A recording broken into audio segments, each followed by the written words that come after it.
Bonjour à tous, bienvenue pour cette nouvelle semaine d'actualité. Sans plus tarder, découvrons les titres de ce lundi 2 mars. 5 ans après, l'émotion reste vive. 5 ans après la tempête Xynthia, familles de victimes et sinistrés se sont rassemblés pour un nouvel hommage. L'occasion pour eux de partager leur tristesse. Les Restos du Cœur ont besoin de dons. Ce week-end, l'association organise donc sa collecte nationale, une collecte essentielle pour venir en aide aux familles dans le besoin.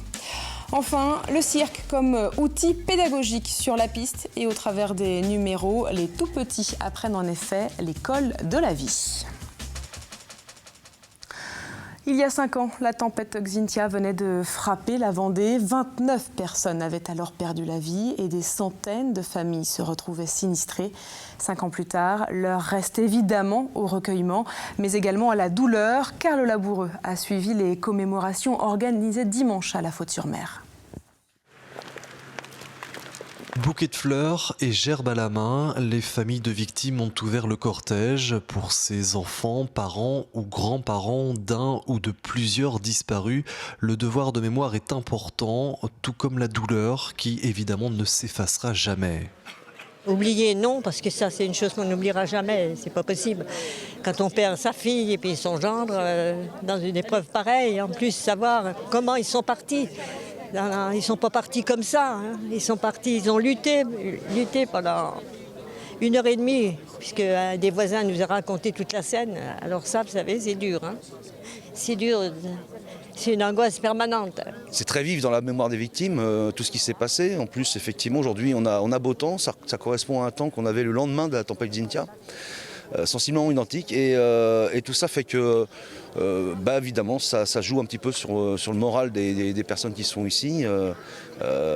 C'est toujours très délicat, très difficile de commémorer, on va dire, un drame comme celui de Xynthia. Si difficile que certaines familles de victimes n'ont jamais assisté à l'une des commémorations, mais pour beaucoup, s'il s'agit chaque année d'un très douloureux moment, c'est aussi l'occasion non seulement de rendre hommage, mais également de se retrouver entre sinistrés. Au moins cette journée-là, on peut échanger sur nos personnes disparues, sur ce qu'on a vécu, la manière de poursuivre son chemin, les difficultés, et puis la manière de se reconstruire également derrière. On a besoin de partager, d'être entre nous. Maintenant, on se connaît tous.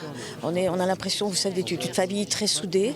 Et ça nous fait beaucoup de bien de se retrouver. Les familles de victimes et plus largement les sinistrés de Xynthia qui vont dorénavant préparer le procès en appel. Celui-ci aura lieu, rappelons-le, en novembre prochain et sera une nouvelle épreuve déjà redoutée par les parties civiles. Dans le même temps, une autre commémoration s'est déroulée à l'Aiguillon-sur-Mer, à l'EHPAD Paul Bouillet. Une plaque a été inaugurée. Vous le voyez sur ces images de nos confrères de Télé Luçon Sud-Vendée. Il y a 5 ans, dans la nuit du 27 au 28 février, cet établissement pour personnes âgées était inondé. Les 75 résidents ont donc dû être relogés. Ils ont été placés dans 24 lieux différents sur toute la Vendée. Cette plaque permet donc de remercier toutes les personnes qui ont apporté leur soutien. L'EHPAD a ensuite rendu hommage à son animatrice décédée durant la tempête. Il s'agissait de Marguerite Gautreau, surnommée Maggie. La salle de bien-être a d'ailleurs été rebaptisée en son nom puisque c'est elle qui l'avait créée en 2008. On écoute l'un des responsables de l'EHPAD. C'est la seule fois en France où une résidence de personnes âgées a été sinistrée par un phénomène climatique et a été évacuée pendant quasiment 5 mois. Donc c'est une longue remise en état, c'est un long moment difficile d'évacuation et avec la complexité autour de l'événement Xynthia, puisqu'il y a eu à la fois des victimes, notre animatrice, il y a eu à la fois du personnel sinistré, des familles de résidents sinistrés. Et c'est tout cet ensemble de choses qu'on a voulu ramener sur un lieu de mémoire d'une part, et ensuite, en hommage à notre animatrice, d'avoir un lieu où on se rappelle ce qu'elle a fait ici dans l'établissement. Les Restos du Cœur lancent leur collecte nationale. Ce week-end, des dizaines de bénévoles seront donc postés à l'entrée des supermarchés. Et cette unique collecte est essentielle pour l'activité de l'association. Pierre Dalicieux s'est d'ailleurs rendu à l'entrepôt où sont stockées toutes les denrées. Chaque lundi d'hiver, c'est le même balai de camionnettes qui a lieu devant cet entrepôt où sont stockés l'ensemble des denrées alimentaires des 12 Restos du Cœur de Vendée. Chaque centre vient chercher ce dont il a besoin pour la semaine. Et à chaque fois, c'est environ 20 tonnes de denrées qui quittent ce lieu. Il y a 800 kilos, environ 1 tonne, ça peut arriver quelquefois, mais c'est rare parce qu'en plus les denrées, ça diminue. Donc... On vient à 2 camions pour le Pays des Olonnes. 2 camions, on repart avec 6 palettes à peu près. 6 palettes de marchandises. Mais des fois, c'est juste. Après, combien on a de carottes, de patates? 1, 2, 3. Vu comme ça, cet entrepôt a l'air bien fourni et il l'est grâce aux dons réguliers de l'association nationale. Mais sans la collecte des 6, 7 et 8 mars prochains, qui est l'unique collecte de l'année pour les Restos du Cœur. Dans un mois, cet entrepôt serait vide. Cette collecte aura pour but d'approvisionner la campagne été de l'association. Il nous reste encore 36 semaines, après les 16 semaines d'hiver, il nous reste 36 semaines d'été. Les Restos du Cœur sont ouverts toute l'année. Voilà. Et on a besoin toute l'année. Évidemment, une personne qui vient l'hiver, parce que elle est en grande précarité, c'est pas parce qu'elle sera venue au Resto du Cœur pendant 16 semaines qu'elle sera sortie de la précarité. Donc, il faut encore aider ces gens-là pour qu'ils puissent en sortir. Cet hiver, en Vendée, les Restos du Cœur ont accueilli plus de 6000 bénéficiaires, un chiffre stable par rapport à l'année dernière. L'association lance un appel aux bénévoles occasionnels pour assurer cette collecte nationale de vendredi, samedi et dimanche prochain. Et si vous souhaitez donner un peu de votre temps, vous pouvez contacter le siège des Restos du Cœur à Mouilleron-le-Captif au numéro qui s'affiche en bas de votre écran. Ils viennent de parcourir des centaines de kilomètres pour un projet solidaire. 6 étudiants de l'ICES, l'Institut catholique d'études supérieures, sont partis samedi matin de La Roche-sur-Yon. Vous le voyez sur ces images. L'objectif était simple, parcourir un maximum de kilomètres en autostop pour récolter un maximum de fonds. 1 kilomètre valait 20 centimes. L'un des binômes s'est rendu en Allemagne, les 2 autres en Espagne, à Alicante et Barcelone. Au total, ils auront parcouru près de 3000 kilomètres, ce qui leur a permis de récolter plus de 550 €. L'argent donné par 3 entreprises sera reversé à une ONG qui vient en aide aux réfugiés syriens en Jordanie. Cette ONG a été choisie puisqu'une ancienne étudiante de l'ICES se trouve en ce moment sur place. L'une des organisatrices nous parle d'elle. Elle se situe en Jordanie, dans le village de Zaatri, et elle aide des familles de réfugiés syriens qui ne sont pas dans les camps, mais qui sont dans ce village-là, justement parce qu'il n'y a plus de place dans les camps, parce que les conditions sont assez difficiles. Et donc en fait, elle les aide au niveau de la santé, de la scolarisation des réfugiés syriens, et elle les aide à faire les papiers auprès du Haut Commissariat des réfugiés de l'ONU, pour que la population syrienne réfugiée puisse faire valoir ses droits en tant que réfugiés. Nous passons maintenant à notre traditionnelle page consacrée aux élections départementales. Et ce soir, nous faisons étape à Saint-Hilaire-de-Riez. Souvenez-vous, on en a déjà parlé, c'est l'ancien canton de Saint-Gilles-Croix-de-Vie avec une commune en moins. Vous voyez la carte, il s'agit de Notre-Dame-de-Riez qui appartient désormais au canton de Saint-Jean-de-Mont. Alors dans ce canton, ils ne sont pas moins de 7 binômes candidats à se présenter devant les électeurs le 22 mars prochain. Et on a déjà entendu 3 binômes que vous pouvez bien sûr retrouver sur notre site internet. Et ce soir, nous allons donc écouter les 4 autres binômes en commençant par ordre alphabétique avec Elisabeth Clément. Elle se présente aux côtés de Dominique Tenaillot et tous deux défendent les idées du Front de gauche. Parmi les priorités qu'ils portent, la création de centres de santé publique. On écoute donc Elisabeth Clément pour les autres priorités. La deuxième priorité, c'est le lycée de Saint-Hilaire. Ce serait un lycée général avec des spécificités au niveau des milieux marins, la connaissance maritime. Et la troisième priorité, c'est l'environnement. Nous avons dit non à la Thalasso parce que c'est un établissement qui fait 15 mètres de hauteur et 30 mètres de longueur et qui défigurait complètement la baie de Sion. On veut une société vraiment de gauche, avec notamment le Front de gauche, qui permette aux gens de vivre mieux.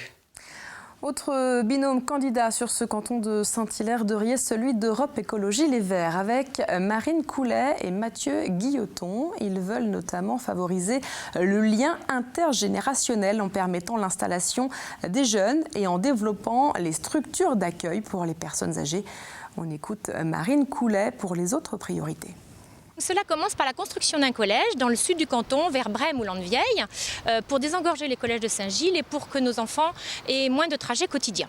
Nous souhaitons aussi promouvoir un tourisme de qualité, créateur d'emplois durables, plutôt que ces grands projets inutiles qui plombent les finances et qui ne respectent pas l'environnement, comme Bretignolles ou la Thalasso de Saint-Hilaire. Nous souhaitons relocaliser l'économie, développer l'économie sociale et solidaire, inciter les circuits courts alimentaires, les modes de production agricoles respectueux de l'environnement et de la santé. On passe au Parti socialiste, toujours sur ce canton de Saint-Hilaire-de-Riez. C'est Suzanne Dogan et Jean-Pierre Stéphano qui emporteront l'étiquette. Lui est notamment conseiller municipal d'opposition à Saint-Hilaire-de-Riez. Leur programme se décline en 4 thèmes. On écoute Suzanne Dogan, elle les développe pour nous. Premièrement, solidarité sociale, par exemple création de nouvelles places en EHPAD. Deuxièmement, l'égalité sur nos territoires, lutter contre la désertification médicale en construisant des maisons de santé en coopération avec la région. Troisièmement, transition énergétique. Nous créerons un guichet unique pour aider les habitants dans la rénovation de l'habitat. Et nous développerons la citoyenneté en milieu scolaire. Enfin, nous terminons à droite avec Pascal Dubin. Il se présente avec Janine Cagné. Ils sont adhérents de l'UMP, mais ils ne sont pas investis par ce mouvement politique.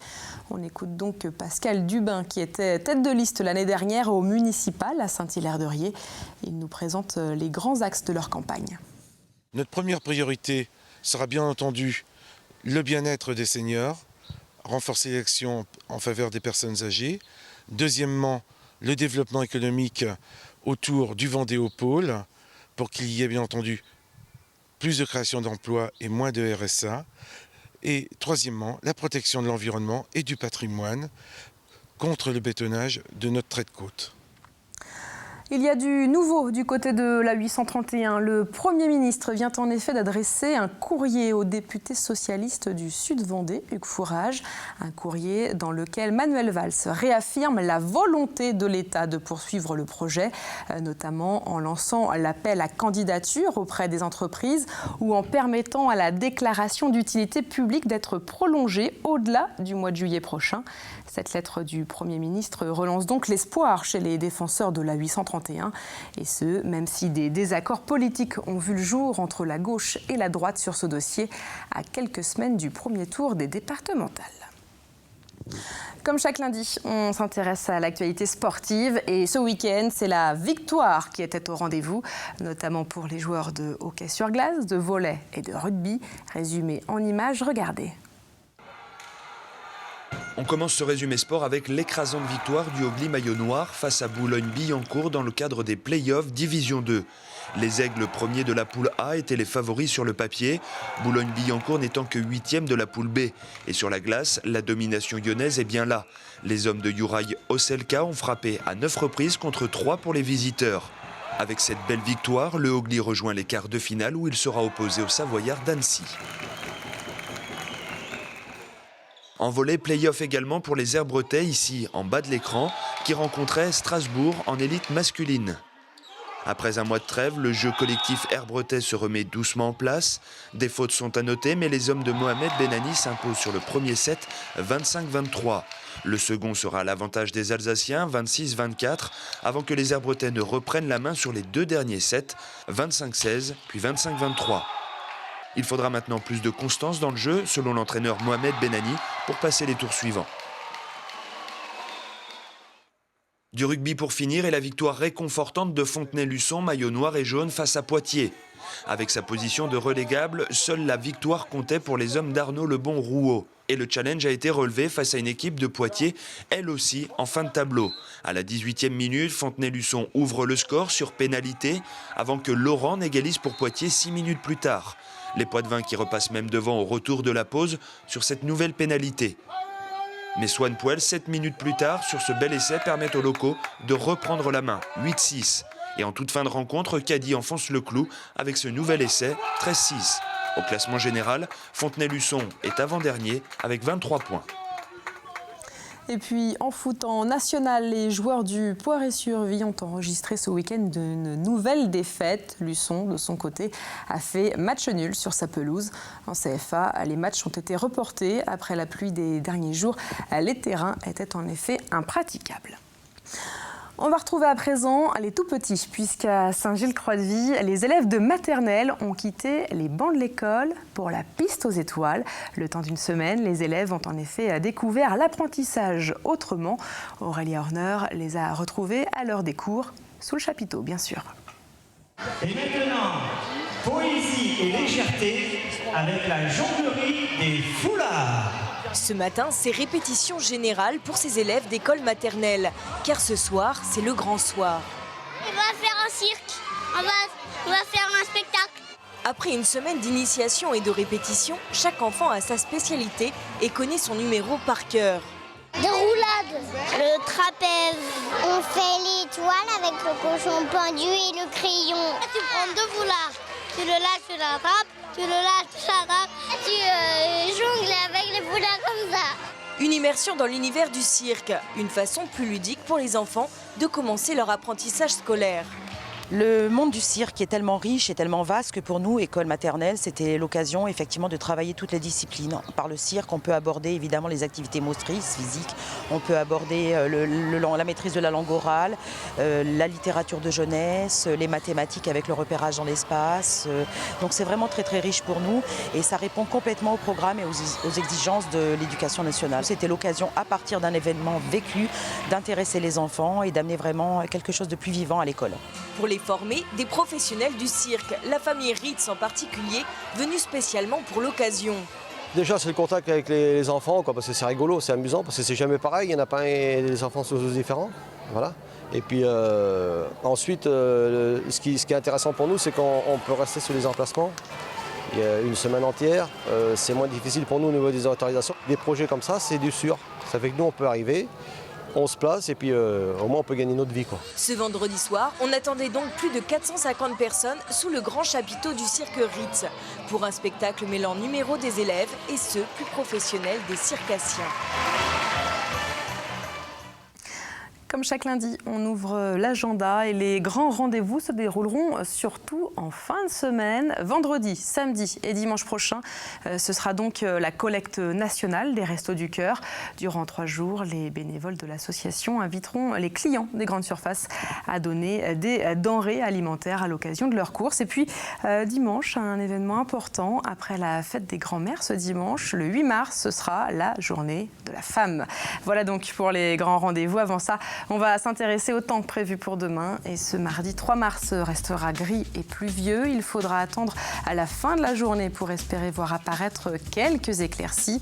Et côté température, il fera un peu plus frais le matin, mais le thermomètre affichera ensuite des valeurs de saison. Et dans quelques minutes, Armelle Pavageau vous détaille les prévisions. Quant à nous, on se donne rendez-vous demain.